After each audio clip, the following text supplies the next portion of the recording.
যে স্বস্তিক বাবুকে মারতে এসেছিল, একটা ফুল ফুল সবুজ রঙের শার্ট আর তার ভেতরে একটা বেগুনি রঙের টি শার্ট, একটা নীল রঙের জিন্সের প্যান্ট, ব্যাস। ওকে যদি আমরা ট্রেস করতে পারি তাহলে কোনো না কোনো একটা সূত্র পাওয়া যাবেই। গিনি শোনো, গিনি, গিনি।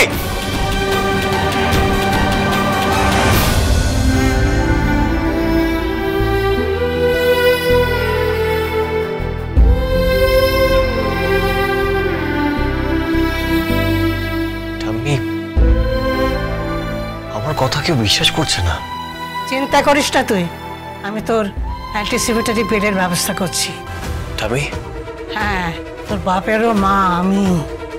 চিন্তা করিস না, আমি তোকেও অতটা বিশ্বাস করি না, ততটা বিশ্বাস করি ওই মেয়েটাকে, ওই অ্যাডভোকেট গীতা LLB-কে।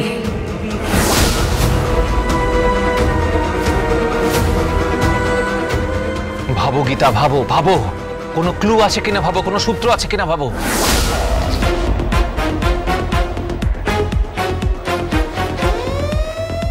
যে ছোটদার কলারটা ধরেছিল সেই লোকটা বললো, সেই লোকটা আমার স্পষ্ট মনে আছে, আমার পরিষ্কার মনে আছে, সেই লোকটা সবুজ রঙের জামা পরেছিল, নীল রঙের প্যান্ট পরেছিল, আমার সব মনে আছে।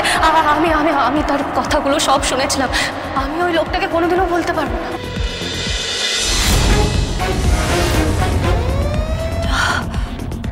একটা সূত্র আছে। কি সূত্র বলো? কি?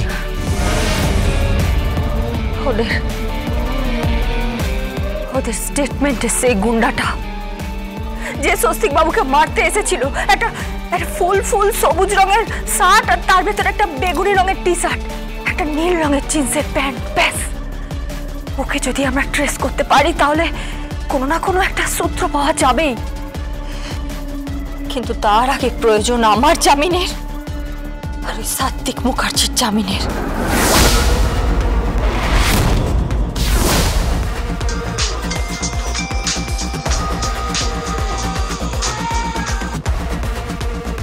হ্যালো, আমি বলছি রে, অ্যাডভোকেট ব্রজবালা মুখার্জি।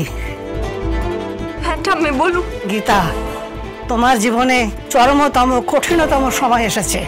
এই সংকটে তুমি ভেঙে পড়বে না, কিন্তু তোমার পাশে সবাই আছে, সবাই।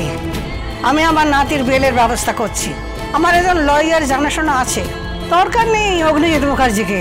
আর শোনো, তুমি ভেঙে পড়বে না, তোমাকে ঘুরে দাঁড়াতে হবে, তোমাকে নিজেকে প্রমাণ করতে হবে যে তুমি নির্দোষ। তোমার মতন চৌখস একজন উকিল যে কোর্টে অসাধারণ সওয়াল করে, সে নিজের কেসে হেরে যাবে, এটা আমি কিছুতেই মেনে নিতে পারছি না। শোনো, তোমাকে জিততে হবে, সকলের সামনে প্রমাণ করতে হবে